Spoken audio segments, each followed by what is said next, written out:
Oh, what a franchise. What a lovely franchise.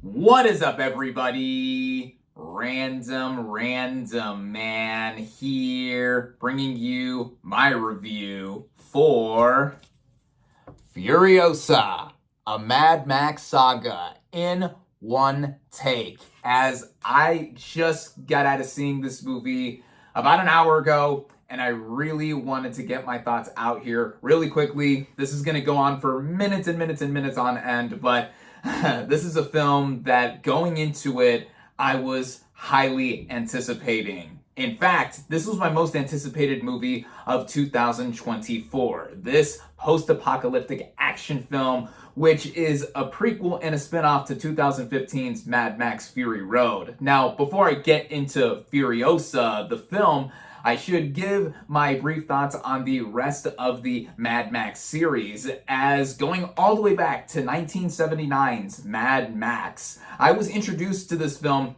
at a young age, about half my lifetime ago by now. I was 12 when my dad first showed it to me on Netflix, where it was streaming at the time, and I thought it was so appealing, so cool to see this low-budget exploitation film. And it spawned off to being this big media franchise. Mel Gibson in the titular role of Max Rokitansky. I thought that was cool. Then a few years later, or a few years after that, we got Mad Max 2, The Road Warrior. And I thought it was even better than the original. Amped up the action, the chases that we more or less know the Mad Max series for, all the vehicular stunts, all of that. Great, great, great. Then a few years later, we got Mad Max Beyond Thunderdome, which is my least favorite of the series, mainly for it not necessarily feeling like a Mad Max movie up until the end with its own big grand car chase at the end. But as an action-adventure film, I thought it was still a good one. Tina Turner as the villain, she was amazing. The late, great Tina Turner, I should say. And yeah, all of that in between, I still thought that it was entertaining to watch. Then 3 decades later, we got Mad Max Fury Road, 2015, 9 years ago now, and that's crazy to think that this thing is almost a full decade old. And I did see and review it back when it first came out in theaters. I was a senior in high school at the time, about a month away from graduating. And what can I say about that movie that hasn't been said already? Not only is it easily my favorite of the franchise, it was my favorite film of 2015. One of, if not probably, my favorite film of the past decade, of the 2010s, and just straight up one of the best action movies ever made. I mean, this is what the Mad Max franchise was always building up to be, with George Miller at the helm, and he has been doing every single one of these movies since the original film in 1979. That was his feature directorial debut, actually. He went from a doctor to a filmmaker, basing a lot of the stuff that he would see or put in Mad Max from what he saw at work. And then, yeah, he's a mastermind. He's a mastermind, to say the least. And that film really just did so much. And it was just a great inspiration. I adore that film. Masterpiece, masterpiece, masterpiece. What else can I say? So now we have Furiosa, a Mad Max saga. And it's tough to think that at first, when this was in development, I at first thought to myself, even though, of course, I adore Fury Road, do we really need a prequel with Furiosa's backstory being told? She was, of course, amazingly portrayed by Charlize Theron in Fury Road. And then Tom Hardy taking over the role of Max in Fury Road, great as well. Apparently those two didn't get along on set, but they kept it professional and they were both amazing together. You know, the film is awesome, whatever. Did we really need a Furiosa prequel? I did not think so at first. Even with it being announced that George Miller was returning, he returns here as co-writer, co-producer, and director. I was like, okay. And then the casting was revealed, and Charlize Theron did not return. And instead, as a younger version, she will be portrayed by Anya Taylor-Joy, which I'm like, okay, you have my interest, you have my attention, as Calvin Candy would say from Django Unchained. And then more and more about the movie started coming out, and it being filmed, it being developed. A lot of similar stuff that was done with Fury Road was apparently going to be applied here. And yeah, this got my interest going and going and going. Chris Hemsworth also being added to the cast as the main villain.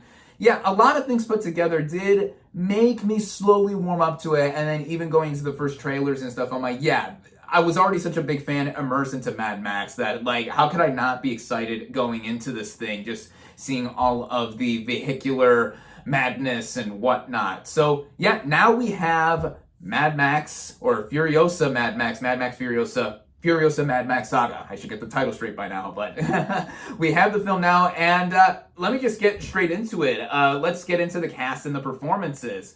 I'm actually going to begin not with Anya Taylor-Joy as Furiosa. I'm going to begin with Alila Brown, who plays Furiosa for, I think, the first good hour or good chunk of an hour of this movie.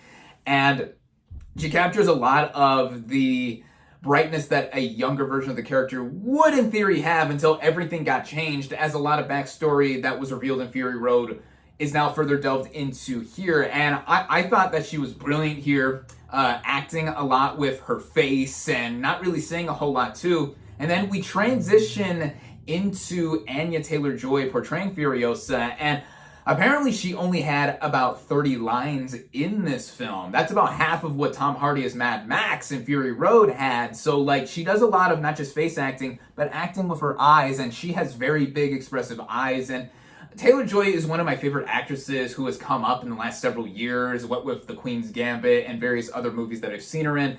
And I thought that she was just inspired casting to play Furiosa here. All of the torture, all of the emotion that she has gone through with this movie being grand in scale, which of course I'll get into, but it shows that, you know, of someone of her talent and caliber, doing something more physical too, what with all the vehicular stuff, even like some of the gunplay, running around, moving around, hanging onto stuff, clinging onto whatever. She was great. Simply put, she was great. She was fantastic even, that I thought that she really took over the role well. And then we have other cast members here, like the aforementioned Chris Hemsworth, as the main villain here, Dementis, who is a character whose gang stole or kidnapped Furiosa from her homeland of the Green Place. And, you know, he's a real bastard, real B-A-D bastard here. And Aussie himself, playing someone in the Mad Max universe, how fitting is that? And just seeing how literally demented this character is, like his namesake, and just going through and showing off how he is crazy himself. We also see his ideology, like, it should be seen with every other good villain here. And then going toe-to-toe with Furiosa, going toe-to-toe with Anya Taylor-Joy specifically when they have a specific confrontation. I mean, just wow. This is probably my favorite film performance that Hemsworth has given. I know we all know and love him as Thor, mostly, depending on how you see with the mileage of the MCU thus far up until this point. But Hemsworth really is a talented actor. I mean, his feature film debut, I think, was the 2009 Star Trek film, where he played James T. Kirk's dad there in the opening moments, and then obviously Thor going all the way up to here. He's great. He's a great actor as well, and just seeing him be all over the top and being all kooky and whatever, I think that he really does bring it here, and one of the most memorable villain performances I've seen recently.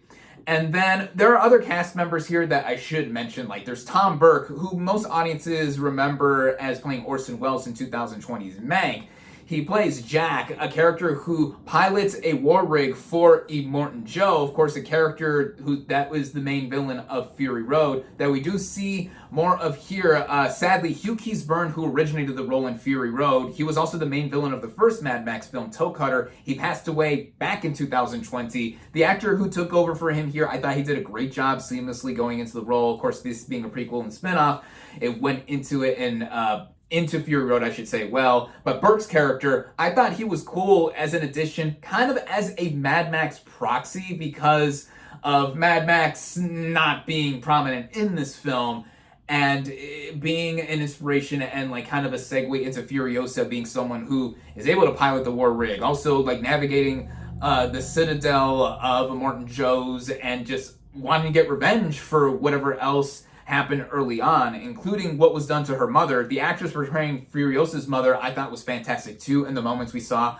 with her. And a lot of actors that you would recognize as characters from Fury Road do return here, like at the Citadel, or even the lead or the head bullet farmer of Bullet Farm, and all other locations that we do see here. All the other locations that we delve into more naturally, given that this is a prequel. That gets into how this movie is set up and executed by George Miller, because, as I mentioned, he is a mastermind. he thought up this world and just keeps going on and expanding it. And like I said, I was already such a fan of this series, just seeing how it went into this post-apocalyptic setting. With the first Mad Max film, obviously with the budget constraints and other stuff here, we basically saw society on the brink of collapse. Then the second movie went into way more. And obviously every other movie after that, we get to see more and more and more of the whole dystopia that the series has brought up. And here we do get to see locations that were mentioned in Fury Road, even if briefly, like we see the Green Place early on, Gas Town, Bullet Farm. The Citadel gets a lot more screen time here, where Morton Joe resides and is the leader of.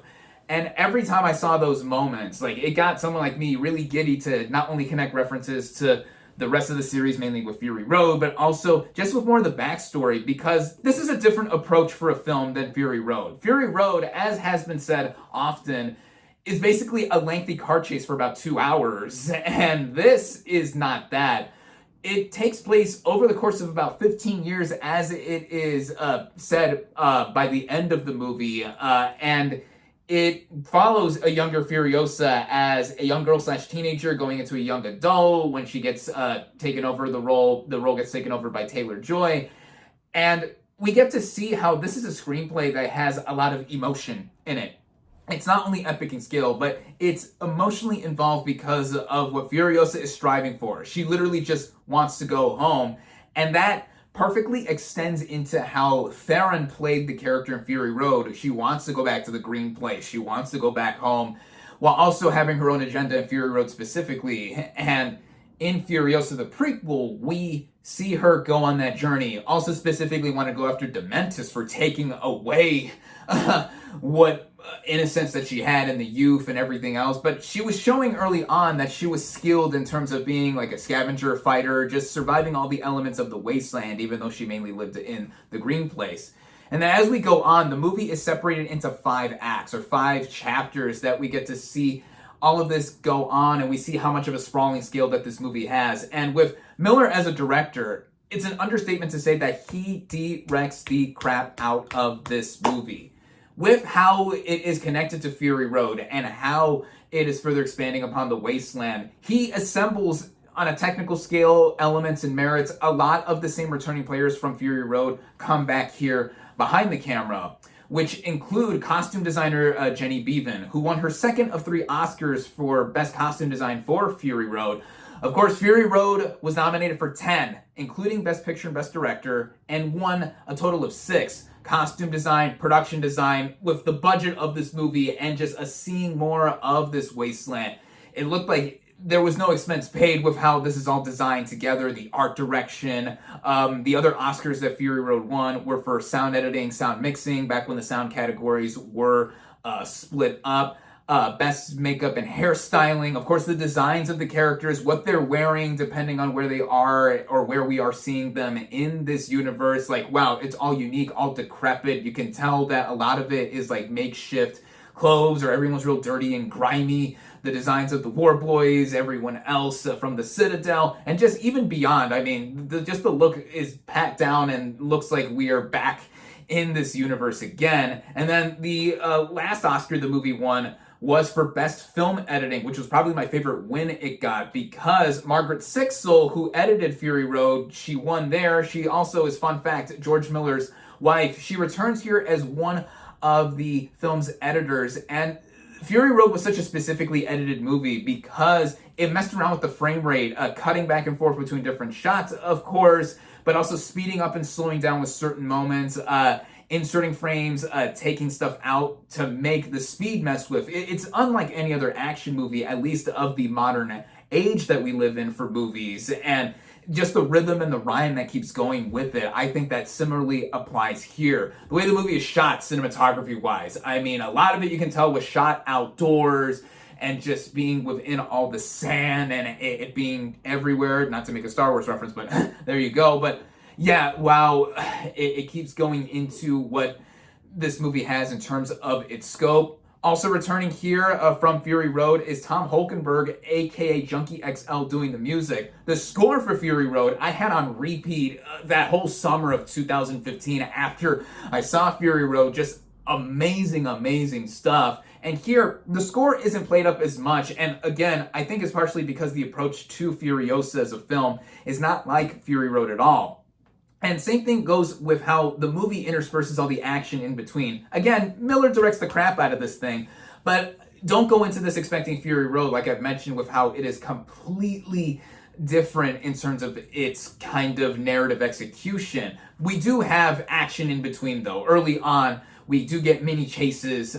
We do get some hand-to-hand combat, shooting, everything like that you could see in a Mad Max movie. In the middle, though, we do have a long, extended chase scene involving a war rig when Tom Burke's Jack character comes in. Furiosa is also involved, and it rivals some of the best stuff that we do see in Fury Road. Even if we don't get some of the best action like we saw in Fury Road, there's a lot that is played up here. And visually speaking, again, the movie is so catching and vibrant with what it is going for. A lot more VFX are used this time around. Fury Road was nominated for VFX, but I thought it was all seamlessly put together, and it felt so tactile. Also, with the movie being clearly color corrected after the fact of how bright and orange and like just how warm everything is. Like the desert looks so hot, like whoof. Furiosa noticeably has more VFX and CGI used, and it's not bad by any means, but I think the use of green screen is probably what gave it away, and it not looking as seamlessly put together like Fury Road was. It's understandable given today's modern age, even 9 years removed from Fury Road. There's not everything that could have been accomplished being done from outside or anything like that. It was noticing to some extent, but it wasn't distracting completely. And how the movie just moved along too, it really felt like an epic. And I'm not just saying that because of the scale once again, but how it spans over the years, and we're going through with every beat and going through this arc that Furiosa has specifically until by the end we get to know and see who she is as a warrior, road warrior that she would be and picking up with Fury Road specifically. The movie, excuse me, wow, I've been talking for so long I forgot how to speak, but the movie itself with how it runs. It is the longest in the now 5-film Mad Max series at just about 2.5 hours. But honestly, while I did feel the running time not in a bad way because I'm aware of how much time is being covered here, I was always into it with how it's going, the action, getting deeper into this world once again. Just, I really just was taking it in and soaking in all the details and just having all of this come together. And with all of that being said here, it's an understatement or it's a foregone conclusion to say that, yeah, this is not Fury Road. And no one should go into this thing expecting that, again, as I think it's more along the lines of what we have seen with older Mad Max movies to those that are familiar with them, and also mixing in a lot of like newer techniques that we have seen with Fury Road and just how it all goes together. On its own, I think it works well as a revenge film. I think it's a remarkable revenge movie. Revenge movies are more or less a dime a dozen to see what goes on with it, but building up to what we see at the end, yeah, we get all the motions there. As a spin-off / prequel to Mad Max, Fury Road, or just the rest of the franchise as a whole and where it fits in together, I thought this fits beautifully into that kind of timeline and just how the rest of it is homogeneously. And with how this also is for anyone who has not seen any other Mad Max movie, if you've seen at least Fury Road, you'll get into this just fine. And I think it transitions into what we eventually see with that movie so well. I mean, the end credits of this movie do show off footage of Fury Road, which I think is a double-edged sword because on the one hand, we are reminded of a better movie, of course, objectively one of the best action movies ever made. It doesn't give away a whole lot in case you haven't seen Fury Road. I mean, I saw this movie with my dad, and we both agree Fury Road was lightning in a bottle and stuff, but with how this movie is still well done, really well done in my opinion. In front of us, there was a family of 3 who clearly hadn't seen Fury Road, and as we were watching the end credits, they were fascinated over the connections and all that stuff and references that were harkened back to, that were from Fury Road, but put into Furiosa, all of that, yeah, put in together. You know, so for someone who is not initiated with the series, that's good and will encourage them to hopefully go back to these movies, Fury Road especially, all of that. But for someone like myself, I'm thinking like, you know, we really didn't need that. Or when you watch this movie, you can either get up and leave right away or just whatever. A lot of stuff put together. I've clearly been rambling on. I mean, I've been talking for nearly 20 minutes now, so I should wrap this up. But all in all, Furiosa, I think, delivered on everything I would have wanted with an expansion of the Mad Max universe, focusing on such a badass character like Furiosa. Lila Brown and Anya Taylor-Joy really giving it their all, and I think hopefully making Charlize Theron proud, despite her not being, apparently not asked back or not being put into Furiosa, the prequel film, for whatever reason, but whatever. Expanding this character, it being a brutal, epic, and emotionally proficient prequel, all that coming together from mastermind George Miller.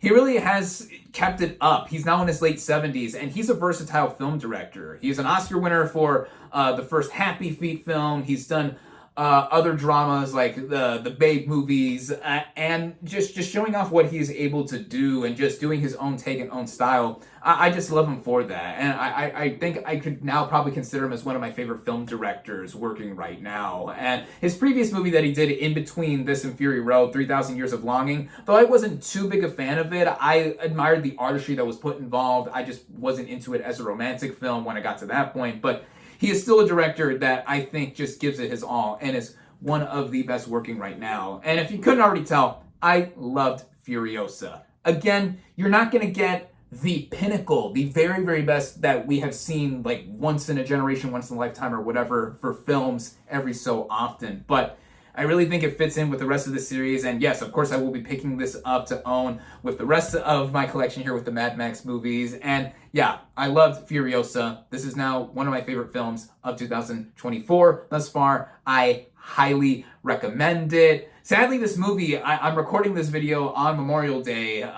and the past long weekend, apparently it bombed, to put it bluntly, which Fury Road was not a big hit, not the biggest of hits, but of course over time in the last several years, everyone has heralded it to be one of the best action movies ever. I think fans of Fury Road, of course, are just going to go into this and be enjoying what we have seen before and seeing more of it, and I hope this movie eventually does have that kind of feel, maybe even being a further cult classic like the rest of the series has been. So yeah, again, Furiosa. Those have been my thoughts, and now final verdict. Before I forget, the final verdict. My final verdict for Furiosa, a Mad Max saga, is 4.5 out of 5 stars. And there you have it. Thank you all, as always, for watching. Be sure to like this video, comment on what you thought of Furiosa, a Mad Max saga. Social media links in the description. Subscribe to my channel for more, and I'll catch you on the next movie review.